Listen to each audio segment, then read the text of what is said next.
Rare Urdu के नाजरीन अस्सलाम वालेकुम। नाजरीन, आज की इस वीडियो में जनरल ज़ियाउल हक के जहाज C-130 का जिक्र रहेगा। सामने धुआं नजर आ रहा था, अगले ही लम्हे हमारा त्यारा इस जगह पर बिल्कुल करीब पहुंच गया। वहां एक हेलीकॉप्टर भी उतर रहा था। हेलीकॉप्टर के पायलट से राब्ता किया तो उसने बताया कि C-130 क्रैश हो गया है। इस किस्म के हालात में मुझे अहम फैसला करना था। अगर मैं जाए हादसा पर पहुंच भी जाता तो भी हम कुछ नहीं कर सकते थे। इसीलिए मैंने पायलट से कहा कि यहाँ रुकने का कोई फायदा नहीं, आप यहाँ से सीधे रावलपिंडी चलो। ये कहना था जनरल असलम बैग का, जो इस वक्त जाए हादसा का मुआयना कर रहे थे, जहां कुछ वक्त पहले C-130 त्यारा गिरकर तबाह हुआ था, जिसमें दीगर अफराद के हमरा सदर पाकिस्तान जनरल ज़ियाउल हक भी सवार थे। हाल ही में शाये होने वाली अपनी सुहाने हयात इक़्तिदार की मजबूरियां में जनरल असलम बैग ने हादसे के रोज और इससे पहले तफसीलात में बयान किया था कि याद रखिएगा, ज़ियाउल हक की मौत के बाद जनरल असलम बैग फौज के सरबराह बने थे। 17 अगस्त 1988 को बहावलपुर के करीब पेश आने वाले इस मुबैना फजाई हादसे में जनरल ज़ियाउल हक, chairman joint chief of staff general Akhtar Rahman, अमरीकी सफीर राफल समेत 30 के करीब अफराद की मौत हुई थी। असलम बैग लिखते हैं 1988 में अल खालिद टैंक का प्रोटोटाइप चीन और पाकिस्तान की मुश्तरका कोशिशों से मुकम्मल हो रहा था। हतमी टेस्ट के लिए अल खालिद और M1 टैंक मुल्तान पहुंच गए थे।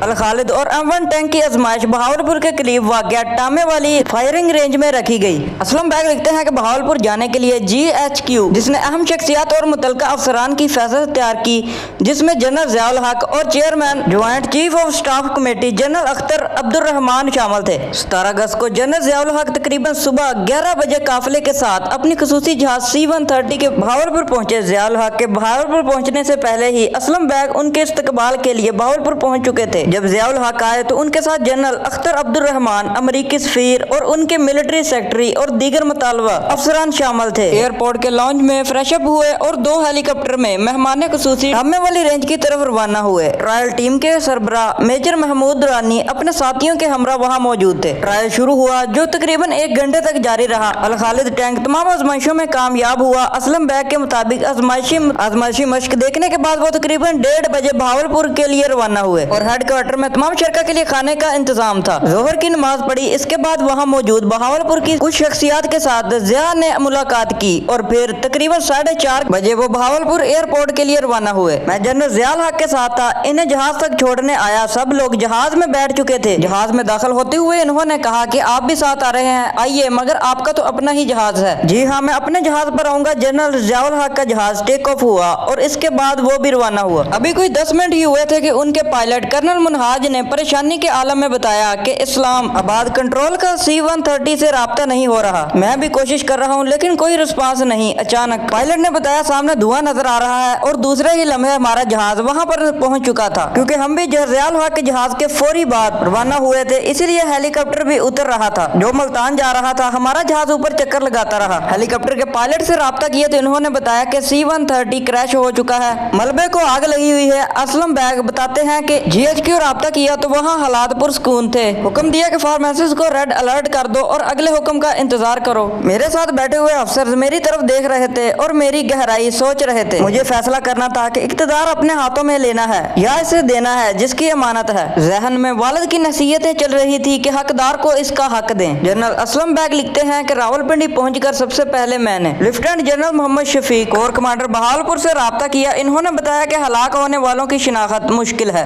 जनरल ज़िया की कुछ बाकियात मिली जिन्हें हम जमा कर रहे हैं ताकि इनकी मैयत को तैयार किया जाए। यहाँ CMH के डॉक्टरों की टीम मौजूद है जो पोस्टमार्टम के लिए अज़ा इकट्ठे कर रही है। दूसरे दिन मैंने जनरल शफीक से तफसील से बात की। मैंने पोस्टमार्टम की रिपोर्ट के बारे में पूछा। इन्होंने बताया कि CMH से रिपोर्ट का इंतजार है। चंद दिनों बाद रिपोर्ट मिली तो इसमें किसी किस्म के केमिकल की निशानदही नहीं हुई और चंद हफ्तों बाद जब अमेरिका से रिपोर्ट आई और इसमें भी किसी किस्म की लाश नहीं पाई गई। अलबत्ता इनके जिस्मों को जो टुकड़े मिले थे वो वापस कर दिए गए थे जो कि इन अमरीकियों के नहीं थे। पायलट ने SOS भी नहीं मांगा। इन्हीं बातों से शुबा होता है शायद इस हादसे के पीछे कोई साजिश थी। इसी तरह अमरीकी और C-130 जहाज बनाने वाली कंपनियों के मुताबिक जहाज के अंदर कोई टेक्निकल खराबी का सबब हादसा पेश आया। दोस्तों, अगर वीडियो अच्छी और इन्फॉर्मेटिव लगी हो तो वीडियो को लाइक लाजमी से करना और चैनल पे न्यू हो तो प्लीज चैनल को सब्सक्राइब कर देना ऐसी और वीडियोस देखने के लिए। अल्लाह हाफिज।